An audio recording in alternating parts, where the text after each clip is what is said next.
வருகிறது தமிழ்நாடு முழுக்க மின் கட்டண முறையில் மாற்றம். இனிப்பான செய்தி.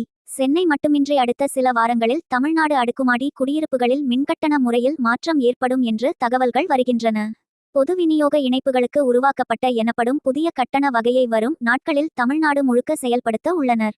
தமிழ்நாடு மின்சார ஒழுங்குமுறை ஆணையம் கடந்த நவம்பர் மாதம் சிறிய அடுக்குமாடி குடியிருப்புகளில் பொதுவான மின்சாரம் வழங்குவதற்கு எனப்படும் புதிய கட்டண வகையை உருவாக்கி நவம்பர் 1 முதல் ஒரு உத்தரவை பிறப்பித்துள்ளது.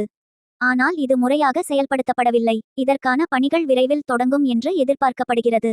புதிய முறை அடுக்குமாடி குடியிருப்புகளில் உள்ள பொது விநியோக இணைப்புகளுக்கு கடந்த ஆண்டு உருவாக்கப்பட்ட 1 பிரிவின் கீழ் தற்போது ஒரு யூனிட்டுக்கு ₹8.15 விதிக்கப்படுகிறது. இது முதலில் ₹8 இருந்தது. அது பின்னர் ₹8.15 உயர்த்தப்பட்டது. இது மக்கள் இடையே விமர்சனங்களை ஏற்படுத்தியது. இதற்காக 1 என்ற பிரிவு புதிதாக உருவாக்கப்பட்டது.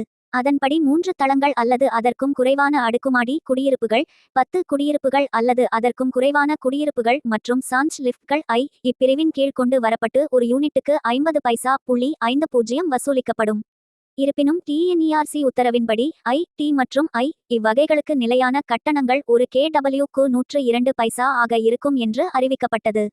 இன்னும் செயலுக்கு வரவில்லை. TNERC உத்தரவில் டாங்கெட்கோ முன்மொழிந்தபடி மாநிலம் முழுவதும் உள்ள சிறிய அடுக்குமாடி குடியிருப்புகளின் நலனுக்காக, பொதுமக்களின் நலனுக்காக இந்த திட்டம் கொண்டு வரப்பட்டு உள்ளது. கட்டண குறைப்பால் டாங்கெட்கோவிற்கு வருவாய் பற்றாக்குறையை ஈடுகட்ட மாநில அரசு கூடுதல் தற்காலிக மானியத்தை முன்கூட்டியே விடுவிக்கும் என்றும் அறிவிக்கப்பட்டு உள்ளது. இந்த திட்டம் நவம்பர் 1 முதல் அமலுக்கு வந்தது. ஆனால் இன்னும் பல குடியிருப்புகளுக்கு இந்த புதிய கட்டண விகிதம் மாற்றப்படவில்லை. இதனால் பல அதிக கட்டணம் செலுத்தும் நிலை இல்லை. இதனால் மாதம் 300 முதல் ₹500 வரை பலரும் கூடுதல் கட்டணம் செலுத்துகின்றனர். சமீபத்தில் மாநில அரசு அறிவித்த குறைக்கப்பட்ட கட்டணங்களுக்கு தகுதியான அடுக்குமாடி குடியிருப்புகளில் உள்ள பொதுவான விநியோக இணைப்புகளை அடையாளம் காண டாங்கெட்கோ பணியாளர்கள் வீடு வீடாக ஆய்வு நடத்தினார்கள். வீடு வீடாக இதற்காக சர்வே எடுக்கப்பட்டது. வெள்ளம் அமல். ஆனால் அதன்பின் பல இடங்களில் இந்த திட்டம் அமல்படுத்தப்படவில்லை. வங்கக்கடலில் கடந்த நவம்பர் 26 உருவான மிக்ஜாம் புயல் தமிழ்நாடு கடலோர பகுதியை நெருங்கி சென்னை, திருவள்ளூர், செங்கல்பட்டு, காஞ்சிபுரத்தில் கடுமையான சேதங்களை ஏற்படுத்தியது. சென்னையை இந்த புயல் நேரடியாக தாக்கவில்லை என்றாலும் சென்னைக்கு அருகிலேயே புயல் மையம் கொண்டு இருந்ததுதான் எல்லா பாதிப்புக்கும் காரணம். இந்த புயல் காரணமாக கணக்கெடுப்பில் தொய்வு ஏற்பட்டது.